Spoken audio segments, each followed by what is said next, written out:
Hello guys, so today eto na ang eggplant. Ipapakita namin yung eggplant na nakuha namin last week.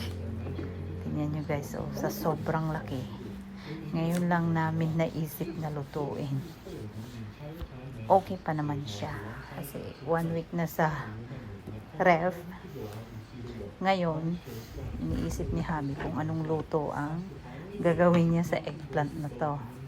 Sarap na luto. Yung iba, ginagawang tortang talong. Hinahaluan nila ng itlog, pero parang nagsawa na yata si Abby ng gano'n. Parang yung iba din, yung hinahaluan ng breadcrumbs. Parang, tapos ipiprito. At parang, ano mo yung kamote Q? Parang ganung style, pero eggplant siya. Ayun. Yung iba naman, ginagawang lasagna kasi natikman ko na rin yung eggplant lasagna. Masarap siya. Ayan, imbis na karne ang nilalagay, eggplant.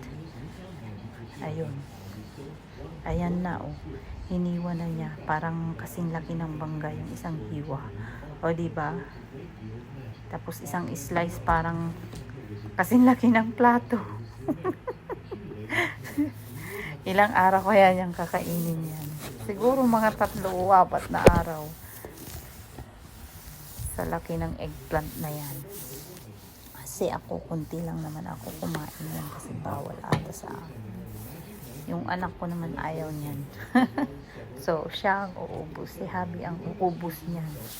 So, mga 3 araw niyang kakainin. So, ayan na. In-slice na niya. So, ilang slice kaya yan? Maraming slice yan. Sigurado. Parang ang gusto niyang luto dyan yung ipiprito niya. Tapos, lagyan niya ng lime or lemon. Mas maganda sana, mas masarap kung kalamansi ang ilagay. Yung iba, sinasawsaw sa bagoong. Pero si Abby, mas gusto niya yung piprito niya, tapos lagyan niya ng lemon. Pag sa Pinas, kalamansi ang nilalagay kasi mas maraming kalamansi sa atin. Mas masarap pa yun. Ayan na siya. Ayan, diba? Ilang slice yan. Mga 10 slice ata. Laki. So, ayan guys. Ipiprito na. Ayan. Pritong talong. O, diba? Hindi lang yata 10 slice yan. 2, 4, 5, 6, 7, 8, 9, 10, 11, 12 ata o 13 slice. Oh my God. Sa dami niyan. Ewan ko lang kung hindi siya magsawa. Baka after niya ulam lahat yan, ayaw na niyang makakita ng eggplant.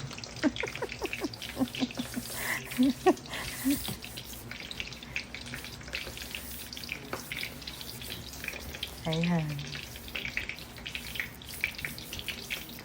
Ang dami. So, pag naluto, titikman ko kung masarap. Parang masarap naman sa tingin. Tingin pa lang ulam na. Ewan ko lang pag natikman na talaga. Sana masarap din. Ayan. Eggplant. Fried eggplant. Ayan, nagbo-brown na siya. Yummy. Parang kamote Q lang siya, no? Parang kamote na piniprito.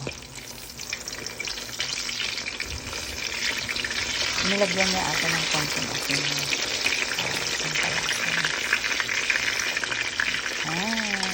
So, yun lang guys. Thank you for watching. Hope you like it.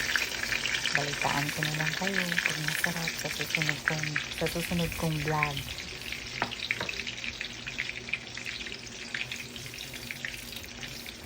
Mukha naman siya masarap, so maybe kasi tingin ko pa lang, ayan,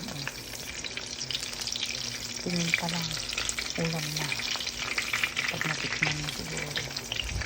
lalong mas masarap. Sana lasang kamote. Ayan. Okay. Thank you for watching. Bye!